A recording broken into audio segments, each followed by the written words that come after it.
10 महाविद्या क्या होता है, इसे क्यों कराया जाता है, इसके कराने से क्या फल मिलता है और इसमें कितना खर्चा आता है, इन सभी चीज़ों की जानकारी आपको इस वीडियो में मिल जाएगी। तो अगर चैनल पर पहली बार आए हो तो चैनल को सब्सक्राइब करना बिल्कुल मत भूलना, क्योंकि ये चैनल पूर्ण रूप से निःशुल्क है और भविष्य में आपके लिए काम देगा। अगर बात करें महाविद्या की, तो सबसे प्रथम एक ही मन में विचार आता है कि किसी ने कुछ करा दिया है, किसी के द्वारा हमारे घर को बांध दिया गया है या किसी के द्वारा जादू टोना किया गया है। ऐसी परिस्थिति में महाविद्या का सबसे पहला ध्यान आता है। अगर आप किसी के यहाँ जाते हैं कुछ उपाय पूछने के लिए, तो वहाँ पर भी वह आपको महाविद्या के बारे में कहते हैं कि आप महाविद्या का पाठ करा दीजिए, महाविद्या का जप करा दीजिए। यह महाविद्या है क्या और इसके कराने से क्या गारंटी है कि हमारा काम हो जाएगा, इसी पर आज चर्चा हो रही है। नमस्कार, मैं सुरेंद्र शास्त्री बनारस से और आज हमारा विषय है महाविद्या।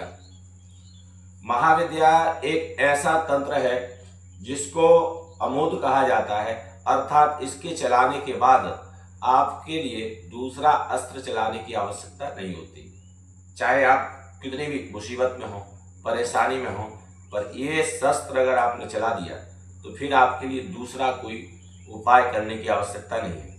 इसमें 10 देवियों की आराधना होती है।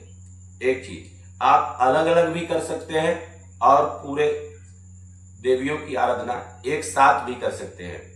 अलग में क्या है, जैसे बगलामुखी हो गई, तारा हो गई, छिन्नमस्तिका हो गई, बनदुर्गा हो गई, मातंगी हो गई, धूमावती हो गई, उसके बाद भुवनेश्वरी हो गई, तब जाकर के आपका इस प्रकार से 10 महाविद्याओं की आराधना हो जाती है। यह अलग अलग कर सकते हैं आप इनकी। जैसे आपके विशेष शत्रु है और शत्रु अत्याधिक आपको परेशान कर रहे हैं, ऐसी परिस्थिति में बगलामुखी की आराधना होती है शत्रु के लिए। और अगर आप राजनीतिक क्षेत्र से जुड़े हैं, आपको पद प्रतिष्ठा चाहिए, विजय चाहिए, तब भी बगलामुखी की आराधना होती है।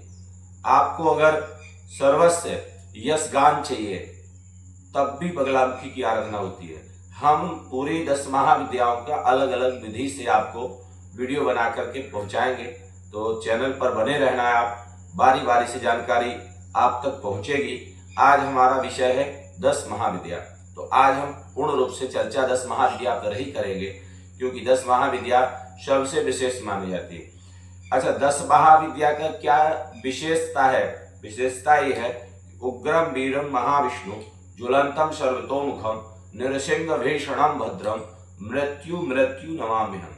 जो मृत्यु को भी बुला करके समन करवा दे, वो महाविद्या है। जैसे आपके घर में किसी ने बांध दिया है, आपका घर किसी ने जादू टोना कर दिया है, आपके परिवार के किसी के ऊपर जादू टोना कर दिया है, तो जहां पर तंत्र क्रिया होती है, उस तंत्र क्रिया को काटने का अमोघ बाण जो है वो महाविद्या है। इसमें महाविद्या में आप भगवती की आराधना करके अपने आप को, अपने परिवार को, अपने घर को सुरक्षित कर सकते हैं। जैसे शास्त्र सम्मत है कि जब हम भवन बनाते हैं, मकान बनाते हैं, मकान बनाने के बाद गृह प्रवेश करते हैं। गृह प्रवेश में क्या स्थितियां होती हैं? कई लोग आते हैं, बहुत से लोगों को हम बुलाते हैं, पर उन बुलाए हुए लोगों में कुछ हमारे हितैषी होते हैं और कुछ बने हुए हितैषी होते हैं, जो हैं तो देखने में हमारे, पर उनके हृदय में उस मकान को देख करके बड़ा कष्ट होता है और वह कुछ ना कुछ वहां पर कर जाते हैं या फिर किसी के द्वारा करा देते हैं। तो गृह प्रवेश के बाद व्यक्ति परेशान रहने लगता है। कभी उस पर कोई बीमार रहेगा या लड़ाई झगड़ा चलते रहेंगे, एक के बाद एक परेशानी आएगी। उस परेशानी को समाप्त करने के लिए महाविद्या होती है। या किसी को अगर प्रेत बाधा सता रही है, भूत प्रेत का साया है, उस व्यक्ति के लिए भी महाविद्या ही प्रधान है। अगर आपके घर में कोई नेगेटिव एनर्जी बार बार दिख रही है, बार बार संकेत कर रही है, उसके लिए भी महाविद्या का ही पाठ विशेष होता है। इसके करने मात्र से आपके घर में नेगेटिव एनर्जी कहीं पर भी एक अंश नहीं रह जाएगी। शास्त्र सम्मत है। कब इसको करना चाहिए और कैसे करना चाहिए?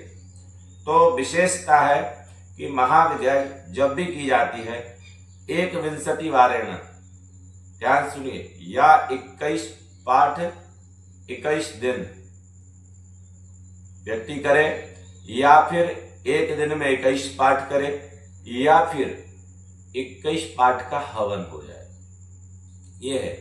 और दूसरी चीज जैसे अष्टमी हो गई, नवमी हो गई, चतुर्दशी हो गई, विशेष करके अमावस्या की रात्रि हो गई, अगर ग्रहण की रात्रि मिल जाए तो और अच्छा है।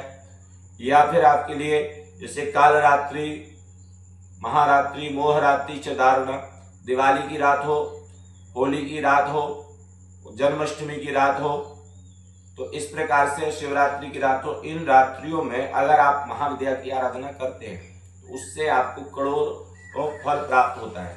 वैसे तो कहा जाता है कि महाविद्या आप किसी भी दिन कर सकते हैं और किसी भी परिस्थिति में कर सकते हैं, क्योंकि यह उसी परिस्थिति को टालने वाली देवी है जो परिस्थिति आपसे संभलती नहीं है, अर्थात असाध्य और नेगेटिव एनर्जियों को खत्म करने वाली। क्या इसकी विधि है? विशेषतः इसको भगवान शंकर की सानिध्यता में किया जाता है। भगवान का शिवलिंग पार्थिव बना लें, उसका पूजन कर दें। हमने पीछे वीडियो दिया था कि शिव पूजन कैसे करना है, वहां पर आप जाके देख सकते हैं। और शिव पूजन करने के बाद अपना संकल्पित हो करके महाविद्या का पाठ प्रारंभ करें। या तब तो रात्रिकालीन करा दें, या दिन में अगर कराते हैं तो दिन में भी आप करा सकते हैं, अगर ब्राह्मणों के माध्यम से करा रहे हैं तो। करने के बाद में जब संख्या पूरी हो जाए तो हवन कर देना। हवन करने के बाद में पूरे घर को बांध देना है, यही उसका विशेष विधान है। आचार्य गणों के माध्यम से अगर कराते हैं आप तो आपके लिए विशेष लाभ प्राप्त होगा, क्योंकि यह तंत्र की चीजें हैं मित्रों, और तंत्र में बिना अनुभवी व्यक्ति के नहीं कराना चाहिए, न करना चाहिए। जैसे कहा जाता है अगर आपका गुरु नहीं है, आप बिना गुरु की सानिध्यता में, बिना गुरु मंत्र लिए आप इस कार्य को नहीं कर सकते। 10 महाविद्या में से कोई भी देवी का कार्य जो है आप नहीं कर सकते। करेंगे तो हो सकता है उसमें दुष्परिणाम भी आपको देखने को मिल जाए, तो उसमें विशेष सावधानी पूर्वक किया जाता है। जैसे पीताम्बरा का कहा गया है कि पीताम्बरा का अगर आप कार्य करते हैं, अनुष्ठान करते हैं, पर उस परिस्थिति में अगर आपके द्वारा कोई क्रिया छूटती है या किसी प्रकार से अनुचित होती है तो उसका परिणाम निश्चित ही उस साधक को भोगना पड़ता है। क्योंकि पीताम्बरा हो या फिर आपकी बंदुर्गा हो या फिर छिन्नमस्तिका हो या फिर धूमावती हो या तारा हो, इन सभी देवी का उग्र रूप है और उग्र रूप की साधना सबके बस की नहीं होती।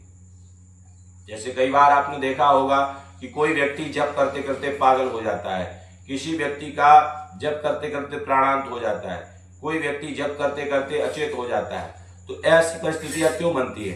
क्योंकि उनकी क्रिया जो है कहीं ना कहीं खंडित हो जाती है, तो उसका परिणाम उनको मिलता है। जैसे बगलामुखी का हम शत्रु मारण के लिए प्रयोग करते हैं, हम वशीकरण के लिए प्रयोग करते हैं, हम विजय के लिए प्रयोग करते हैं। अब इसमें अगर परिस्थिति अगर हमारी बिगड़ जाती है तो वहां पर सीधा उल्टा प्राप्त हो जाता है। तो इन सभी चीजों का सही तरीके से करना चाहिए। अच्छा, बात करें इसमें खर्चा की, तो खर्चा कितना आता है? अगर हम 27 पाठ कराते हैं महाविद्या का, रुद्राभिषेक कराते हैं और रुद्राभिषेक के साथ पूरी विधि विधान से कराते हैं, 25,000 रुपये का खर्चा आता है। अगर हम यही पाठ की संख्या 108 ले जाते हैं और रुद्राभिषेक को हम लघु रुद्र में ले जाते हैं तो हमारे जो महाविद्या के खर्चा की बात है वह सीधा 50,000 हो जाएगा। अगर हम महाविद्या को 1000 की संख्या में पाठ कराते हैं और अभिषेक को हम महारुद्र में ले जाते हैं तो हमारे इस पूरे कार्य में कम से कम 4 से 5 लाख रुपए की व्यवस्था लगती है। तो विशेष करके हम यही कहेंगे, शास्त्र प्रमाणित है कि आप 21 पाठ रुद्राभिषेक ये कराएं, जिसमें आपका 20 से 25,000 रुपये का खर्चा आता है, पूरा सामान सहित। तो इसी चीज को आप करना। और यह व्यवस्था जो है पंडितों के लिए हमने बताई है, अगर आप स्वयं करते हैं तो आपके लिए पैसे की कोई आवश्यकता ही नहीं पड़ेगी, बस सामान की आवश्यकता पड़ेगी। सामान क्या क्या लगेगा वह सारी चीज हम अपने चैनल पर आपको उपलब्ध करा देंगे। तो अगर अभी तक आपने चैनल को सब्सक्राइब नहीं किया है तो कर लेना, क्योंकि ये चैनल मित्रों पूर्ण रूप से निःशुल्क है। कभी भी किसी भी प्रकार का भूत प्रेत बाधा हो, चाहे ब्रह्म राक्षस हो, चाहे पितृदोष हो, किसी भी प्रकार का आपको परेशानी हो तो एक उपाय जरूर करना, महाविद्या। आपका पूरा परिवार सुखी रहेगा, आपके परिवार का कल्याण होगा। अधिक जानकारी के लिए हमारे चैनल पर नंबर दिए गए हैं, आप उस नंबर पर संपर्क कर सकते हैं और आप अपना कार्य काशी के वैदिक ब्राह्मणों के द्वारा करा सकते हैं। जय माता दी, जय श्री कृष्ण।